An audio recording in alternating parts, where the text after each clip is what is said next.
মৰমৰ ছাত্ৰ-ছাত্ৰীসকল, আজি আমি এই ভিডিঅ'টোৰ যোগেদি মাল্টিপ্লিকেশ্যন থিওৰাম অন প্ৰবেবিলিটিৰ বিষয়ে বুজিবলৈ চেষ্টা কৰিম। এই ভিডিঅ'টোত তোমালোকৰ কি থাকিব আমি চাই লওঁ। প্ৰথম থাকিব মাল্টিপ্লিকেশ্যন থিওৰামটো কিহত দৰকাৰ, দ্বিতীয়তে মাল্টিপ্লিকেশ্যন থিওৰাম মানে কি, আৰু তাৰ ওপৰত কিছুমান আমি এপ্লিকেশ্যনছ কৰিবলৈ চেষ্টা কৰিম। আহাচোন আজি আমি ভিডিঅ'টোৰ মাজলৈ। আমি এক্সাম্পল হিচাপে 52খিলা তাঁজপাত ললোঁ। ইয়াত 52খিলা তাঁজপাত আছে। তাৰ পৰা আমি দুখন কাৰ্ড ইয়াৰ পৰা বাছনি কৰিম। আমাৰ কণ্ডিশ্যনছটো কি হ'ব যে কাৰ্ড দুখন কিং আৰু কুইন ওলাব লাগিব। এখন কিং হ'ব, আনখন কুইন হ'ব। এতিয়া আমি যদি কিং ওলোৱা কাৰ্ডখনক যদি ইভেণ্ট ই বুলি কওঁ আৰু কুইন ওলোৱা কাৰ্ডখনক যদি ইভেণ্ট এফ বুলি কওঁ, এতিয়া দুইখন কাৰ্ড যদি একেলগে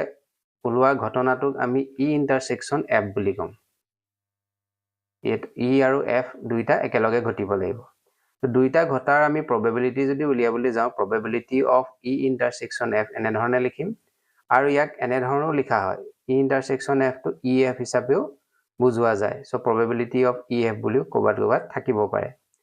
তো ইয়াৰ মিনিংটো হ'ল যে probability of occurrence of two events simultaneously, মানে দুইটা ইভেণ্ট একেলগে ঘটাৰ প্ৰবেবিলিটি কিমান হ'ব। তো সেইটো আমি কেনেধৰণে উলিয়াম, সেইটো উলিয়াবৰ কাৰণে আমি মাল্টিপ্লিকেশ্যন থিওৰাম অন প্ৰবেবিলিটিৰ সহায় ল'ম। এতিয়া আমি কণ্ডিশ্যনেল প্ৰবেবিলিটিৰ বিষয়ে পঢ়োঁতে আমি কি পাইছিলোঁ যে probability of E by F, অৰ্থাৎ ইয়াৰ মিনিংটো কি যে ই ইভেণ্টটো ঘটাৰ প্ৰবেবিলিটি কিমান হ'ব যদি এফ ইভেণ্টটো আগতীয়াকৈ ঘটি যায়, বা আমি জানো যে এফ ইভেণ্টটো আগতীয়াকৈ ঘটি গ'ল, তেন্তে ই ইভেণ্টটো ঘটাৰ চান্স কিমান বা প্ৰবেবিলিটি কিমান। তো সেইটো উলিওৱাৰ আমাৰ ফৰ্মুলাটো কি পাইছিলোঁ যে probability of E intersection F divided by P F. এতিয়া আমি যদি পি এফ টাৰ্মটোক যদি এইফালে লৈ আহোঁ, তেতিয়া ই দেখাত কেনেধৰণৰ হ'ব, P F into P E intersection F is equal to P E intersection F. তো আমি কি পালোঁ যে P probability of E intersection F is equal to P F into probability of E by F. তো এইটো এটা পালোঁ। নাইবা যদি আমি এফ বাই ই লিখোঁ, তেতিয়া কেনেকুৱা হ'ব, probability of F intersection E divided by P E. আৰু আমি এটা কথা জানো যে ই ইণ্টাৰছেকশ্যন এফ বা এফ ইণ্টাৰছেকশ্যন ই একেটা কথাই। তো সেইকাৰণে আমি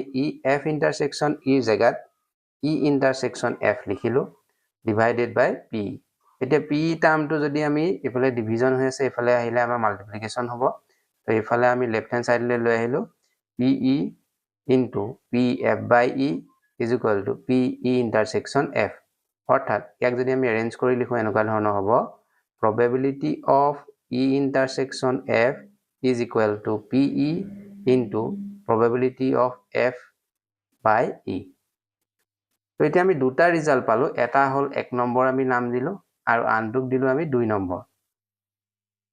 তো 1 আৰু 2 যিটা ইকুৱেশ্যনছ বা আমি ফৰ্মুলাছ পালোঁ, সেই ফৰ্মুলাছখিনিক আমি কি বুলি ক'ম, মাল্টিপ্লিকেশ্যন থিওৰাম অন প্ৰবেবিলিটি। অৰ্থাৎ প্ৰবেবিলিটি অফ ই ইণ্টাৰছেকশ্যন যদি এফ থাকে বা উলিয়াবলৈ যদি দিয়ে, তাক আমি চমুকৈ কি লিখোঁ, প্ৰবেবিলিটি অফ ই এফ, আৰু ইয়াৰ লিখা ৰিজাল্টটো কি হ'ব, probability of E into probability of F oblique E. অৰ্থাৎ আমি প্ৰথম কি ল'ম, ই ইভেণ্টটোৰ প্ৰবেবিলিটি উলিয়াম, তাৰপিছত আমি এফ ইভেণ্টটোৰ প্ৰবেবিলিটি উলিয়াম ইটো ঘটি যোৱাৰ পাছত। এইটোক আমি তেনেধৰণে পঢ়োঁ। এতিয়া এইটো হ'ল আমাৰ দুটা কেছৰ ক্ষেত্ৰত। যদি আমাৰ ইভেণ্ট 3টা হয়, তেতিয়া আমি তাক কেনেধৰণে লিখিম, চমুকৈ আমি এনেকৈ লিখোঁ, E F G, probability of E F G. তো প্ৰথম আমাৰ ই ইভেণ্ট আছে, গতিকে probability of E into probability of F by E into probability of G by E F. অৰ্থাৎ প্ৰথম আমি কি লিখিম, ই ইভেণ্টটোৰ প্ৰবেবিলিটি, তাৰপিছত আমি কি লিখিম, এফ ইভেণ্টটোৰ প্ৰবেবিলিটি, ইটো ঘটি গ'ল, তাৰপিছত আমি কি লিখিম, জি ইভেণ্টটোৰ প্ৰবেবিলিটি, ই আৰু এফ দুইটাই ঘটি গ'ল। তো এই ধৰণে আমি 2টা আৰু 3টাৰ ক্ষেত্ৰত এনেধৰণে আমি লিখিব প্ৰবেবিলিটিৰ আমি কিছুমান এপ্লিকেশ্যনছ কৰি চাওঁ। এটা কুৱেশ্যনছ আমাক দিয়া আছে, 2 cards are drawn at random and without replacement from a pack of 52 playing cards. Find the probability that both the cards are black. মানে আমাক কি কৈছে বুজিব চেষ্টা কৰো যে দুখন কাৰ্ড আমি randomly উলিয়ালো আৰু আমি কোনো ধৰণৰ ৰিপ্লেস নকৰো মানে এখন কাৰ্ডখন উলিওৱাৰ পাছত আকৌ তাত সুমুৱাই নথওঁ কাৰ্ডখন ওলাই থাকিব তো কোৰ পৰা উলিয়ালো আমি 52 খিলা প্লেইং কাৰ্ডৰ পৰা উলিয়ালো 52 খিলা প্লেইং কাৰ্ডৰ পৰা দুখন কাৰ্ড আমি বাছনি কৰিলো randomly খালি আমি কাৰ্ডখন উলিওৱাৰ পাছত আৰু তাত আমি পেকটোত আমি ভৰাই নথওঁ find the probability that both the cards are black এতিয়া আমি কাৰ probability উলিয়াব লাগে যে দুইখন কাৰ্ডে কলা ৰঙৰ হ'ব লাগিব তো আমি ইভেন্ট হিচাপে দুটা ধৰি লওঁ প্ৰথম ইভেন্টটোক আমি ই হিচাপে ডিনোট কৰো let ই ইভেন্টটোৱে বুজাব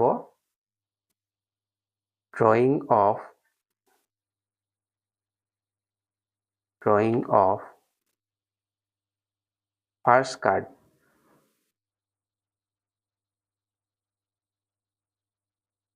এটো ই ইভেন্ট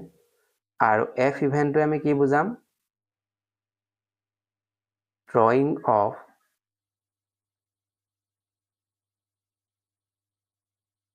second card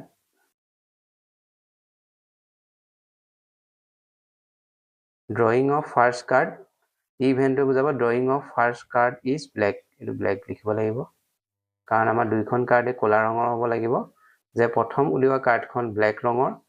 আৰু এফ ইভেন্টটোৱে কি বুজাব drawing of second card is also black এতিয়া আমাৰ ইভেন্টত কি উলিয়াব কৈছে probability of E intersection F উলিয়াবলৈ দিছে ইয়াৰ ৰিজাল্ট কি হ'ব তো এটো উলিয়াবলৈ যাওঁতে আমি পাইছিলো যে মাল্টিপ্লিকেশন থিওৰাম অন probability সহায় লম তাৰ ফৰ্মুলাটো আমাৰ কি আছিল probability of E intersection F is equal to first আহিব probability of E into probability of F by E এটো হল তো probability of E to কি হ'ব E to কি বুজাইছে drawing of first card is black আমি জানো যে যেতিয়া আমাৰ হাতত 52 খিলা তাঁজপাত থাকে তাক আমি দুভাগত ভাগ কৰিব পাৰো এভাগৰ ৰং হল ৰেড কালাৰ আৰু এভাগৰ ৰং হল ব্ল্যাক কালাৰ তো 52ক যদি আমি সমানে ভাগ কৰি দিও এটা 26 খিলা কাৰ্ড হল ৰেড কালাৰ আৰু বাকি 26 কাৰ্ড হল তোমাৰ ব্ল্যাক কালাৰ এতিয়া আমি যদি ই ইভেন্টত আমি 26 খিলাৰ পৰা যিকোনো এখন টানিম গতিকে ব্ল্যাক কালাৰৰ কাৰ্ড কিমান আছে 26 কিমান খনৰ ভিতৰত 52 খনৰ ভিতৰত গতিকে 26/52 ইনটু নেক্সট আমি কি কৰিম কাৰ্ডখন উলিয়াই পেলালো 26 খিলাৰ পৰা খিলা আমি পালো ব্ল্যাক কালাৰ এতিয়া সেকেন্ড বাৰ যেতিয়া আমি কাৰ্ডখন ব্ল্যাক ৰঙৰ হ'ব লাগিব সেকেন্ড বাৰ আমি কাৰ্ডখন যেতিয়া টানিম এখন ব্ল্যাক কালাৰ কাৰ্ড আমাৰ কমি গল কাৰণ আমি ই ইভেন্টটো ঘটি গৈছে বুলি কৈছো এটো ইভেন্ট ঘটি গল তে প্ৰথম কাৰ্ডখন আমি যিখন উলিয়াইছিলো এখন ব্ল্যাক কালাৰ আমি পালো এখন উলিয়াই আমি ৰাখি থলো এতিয়া এখন আমাৰ ব্ল্যাক কালাৰৰ কাৰ্ড কমি গল ব্ল্যাক কালাৰৰ কাৰ্ড কিখন আছিল 26 খন তো 26 খনৰ পৰা এখন কমি গলে কিমান হ'ব 25 আৰু 52 টোটাল কাৰ্ডৰ পৰা এখন কমি গল গতিকে হেতু হ'ব তোমাৰ 51 তো এটো যদি আমি ক্যালকুলেট কৰো তো হ'বগে তোমাৰ 3 কটাকটি কৰিলে তো আমি 2 কটাকটি কৰিব 2 ৰং 26 আৰু ইয়াক যদি 2 কটাকটি কৰা 2 2 4 2 6 12 আকৌ আমি ইয়াক 2 টাইমছ কাটিব পাৰো 2 হৈ গল তো এটো যদি আমি মাল্টিপ্লাই কৰো ইয়াক লিখিলেগে হ'ব তলত হল 2 * 51 ওপৰত হল তোমাৰ 25 অৰ্থাৎ এটো হ'বগে তোমাৰ 2102 হল ওপৰত হল 25 তো আমাৰ আনসাৰটো হ'বগে 25/102 এটো হল এবাৰ আমি আৰু এটা কোৱেশ্চন কৰিব চেষ্টা কৰো ইয়াত আমাক দিয়া আছে a box of oranges is inspected by examining 3 randomly selected oranges drawn without replacement মানে আমাক কি কৈছে এবাকস আমাৰ অৰেঞ্জ আছে এই অৰেঞ্জখিনি আমি এক্সামাইন কৰাৰ পাছত আমি তাৰ পৰা 3টা অৰেঞ্জ ৰেণ্ডমলি বাছনি কৰিব লাগে উইদাউট ৰিপ্লেচমেন্ট মানে আমি উলিওৱাৰ পাছত আৰু তাক আমি ভৰাই থব নোৱাৰো if all the oranges are good যদি গুটেই গিটা মানে 3টা oranges যদি ভাল হয় the box is approved for sale তেতিয়া বক্সটো সেলৰ কাৰণে এপ্ৰুভ হ'ব otherwise it is rejected অন্যথা ই ৰিজেক্ট হৈ যাব find the probability that a box containing 15 oranges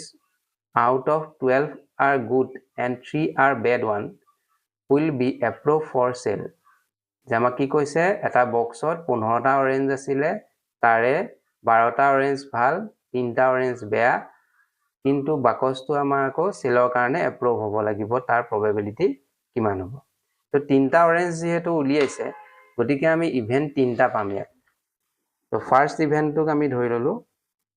let e to তোমাৰ ফাৰ্স্ট ইভেন্ট হল ইয়ে কি বুজাইছে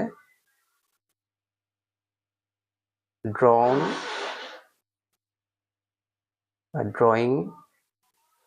first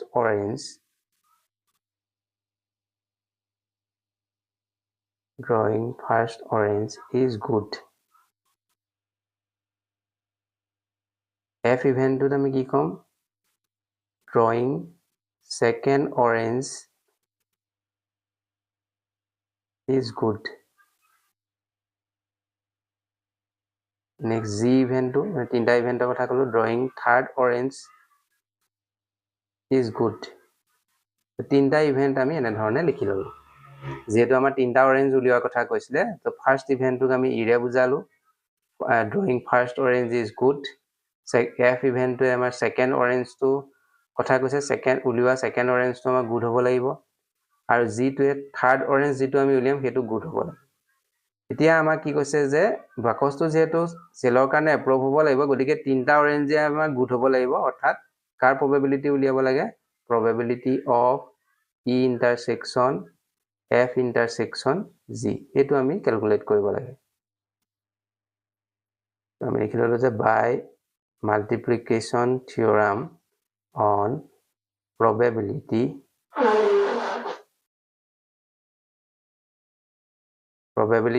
of e intersection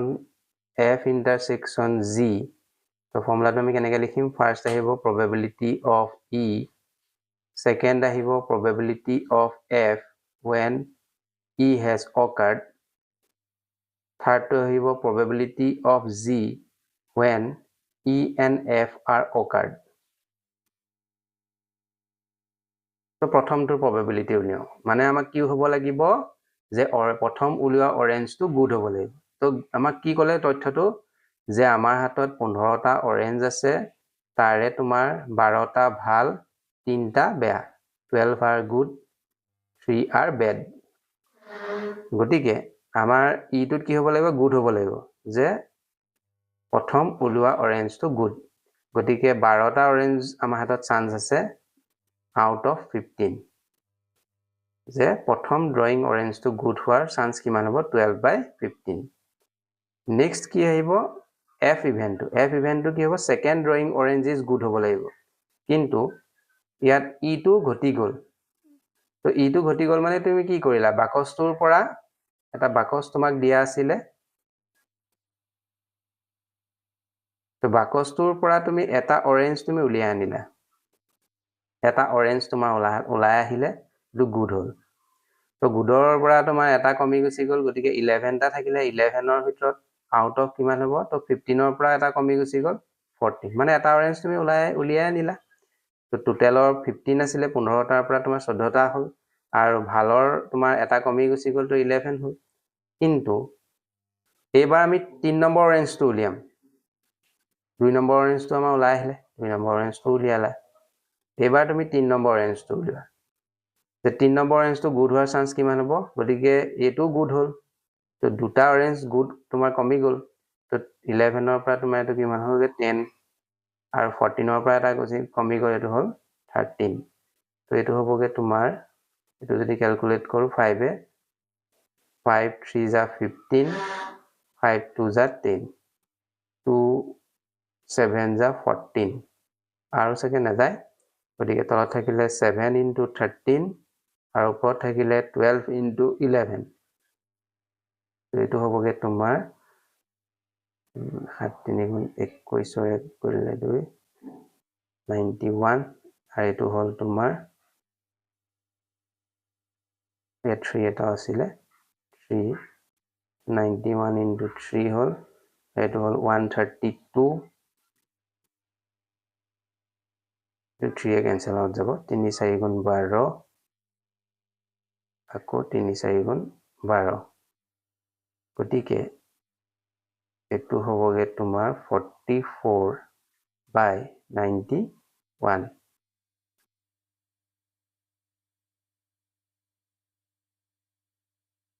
তো আমাৰ এইটো হ'লগে আনসাৰটো আমি কি পালো যে তিনটা অৰেঞ্জ উলিওৱাৰ কথা কৈছিলে তো তিনটা অৰেঞ্জ হোৱাৰ কাৰণে আমাৰ ইভেন্ট তিনটা হ'ল ই ইভেন্টে কি বুজাইছে প্ৰথম উলিওৱা অৰেঞ্জটো গুড হ'ব এফ ইভেন্টে কি বুজাইছে 2 নম্বৰ উলিওৱা অৰেঞ্জটো গুড হ'ব জি ইভেন্টে কি বুজাইছে 3 নম্বৰ উলিওৱা অৰেঞ্জটো গুড হ'ব কাৰণ বাকসটো সেলৰ কাৰণে এপ্ৰুভ হ'ব লাগিব এপ্ৰুভ কেতিয়া হ'ব যেতিয়া অৰেঞ্জ গিটা তোমাৰ গুড হ'ব এতিয়া তিনিটা অৰেঞ্জ গুড হোৱাৰ প্ৰবেবিলিটি কিমান হ'ব তিনটা একেলগে simultaneously ঘটিলে গতিকে ই ইন্টাৰসেকশন এফ ইন্টাৰসেকশন জি টো আমি ফাইন্ড আউট কৰিব লাগে কিমান হ'ব আমাৰ মাল্টিপ্লিকেশন থিওৰামৰ প্ৰবেবিলিটি কি বুজাইছিলে যে তিনটা যদি ইভেন্ট হয় হেতৰ ইন্টাৰসেকশনটো আমি কেনে ধৰণে লিখিব পাৰো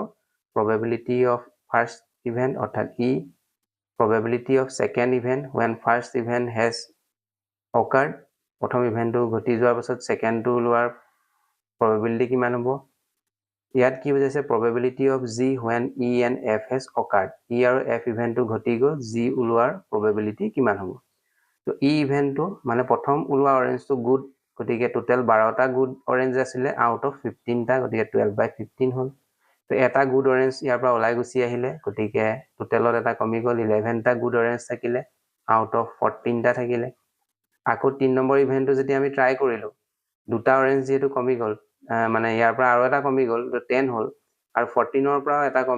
কমি গ'ল যেটো 13 হ'ল তো 10/13 হ'ল তো এইখিনি আমি ক্যান্সেল আউট কৰি টোটাল আনসাৰটো পালোগে 44 এবাৰ আমি এই কোৱেশ্চনটো কৰিব চেষ্টা কৰো 3 cards are drawn successively without replacement from a pack of 52 well shuffled cards what is the probability that first two cards are king and third card is drawn is s গতিকে আমাৰ কি কৈছে যে 52 খিলা তাছপাত আছিলে তাৰে পৰা আমি তিনিখন কাৰ্ড উলিয়াব লাগে ৰেন্ডমলি খালি আমি তাত আকৌ পুনৰ থব নোৱাৰো কাৰ্ডখিনি এতিয়া আমাক কি প্ৰবাবিলিটি উলিয়াব কৈছে তিনিখন কাৰ্ডৰ ভিতৰত কি হ'ব লাগিব প্ৰথম দুখন কাৰ্ড তোমাৰ কিং হ'ব লাগিব আৰু এখন কাৰ্ড তোমাৰ এছ হ'ব লাগিব এতিয়া আমাৰ তথ্যমতে আমি কি বুজো যে 52 খিলা যেতিয়া তাছপাত থাকে 52 খিলা তাছপাতক আমি চাৰিটা ভাগত ভাগ কৰো চাৰিটা ভাগ হয় 52 খিলা তাছপাতক তো চাৰিটা ভাগত তোমাৰ চাৰিটা কিং থাকিব টোটাল কিং হ'ল চাৰিটা টোটাল কিং আমাৰ কেইটা থাকিব প্ৰত্যেকটো ভাগত এটাকে হলে চাৰিটা থাকিলে আৰু টোটাল এছ কাৰ্ড প্ৰত্যেকটো ভাগত এখিলাকে এছ কাৰ্ড থাকে গতিকে চাৰিটা ভাগত চাৰিখিলা থাকিলে এইখিনি আমাৰ ইনফৰমেশন আমি লিখি ললো এতিয়া ইভেন্ট গিটা আমি ধৰি লওঁ লেট ফাৰ্স্ট ইভেন্টটো আমি ইৰে বুজালো যে first drawn card is king f ইভেন্টটো আমি কি লিখিম second drawn card is king কাৰণ দুটা কিং কাৰ্ড হ'ব লাগিব বুলি কৈছে আৰু G ইভেন্টটো third drawn card is s এতিয়া আমি তিনিটা ঘটনা একেলগে ঘটাৰ probability কেনেকৈ লিখো probability of e intersection f intersection g এটো আমি ফাইন্ড আউট কৰিব লাগে গতিকে আমাৰ মাল্টিপ্লিকেশন থিওৰাম অন probability এ কি কৈছে the probability of e intersection f intersection g ইয়াক আমি কেনে ধৰণে লিখো ফাৰ্স্ট আহিব probability of e next আহিব probability of f when f has occurred when e has occurred next আহিব probability of G when first two event E and F has occurred. এতিয়া E probability লিখিব লাগে E probability আমাৰ কি বুজাইছে যে প্ৰথমখন উলিওৱা কাৰ্ড আমাৰ কিং হ'ব লাগিব তো কিং কাৰ্ড আমাৰ 4খন আছিলে টোটাল কেইখনৰ ভিতৰত 52 খিলাৰ ভিতৰত এটো লিখি ললা 4/52 যেহেতু এখন কিং কাৰ্ড তুমি উলিয়াই পেলালা থাকিলে কেইখন 3খন আৰু 52 খিলাৰ পৰা এখন ওলাই গল কেই খিলা থাকিলে 51 খিলা থাকিলে নেক্সট আমি এস কাৰ্ড উলিয়াব লাগে এস কাৰ্ড কেই খিলা আছিলে 4 খিলা এতিয়া 51 হলগে দুখন কাৰ্ড যেহেতু তাৰ পৰা উলিয়ালো আকৌ এখন কমি গল তো এখন হ'বগে 50 বুজি পাইছানে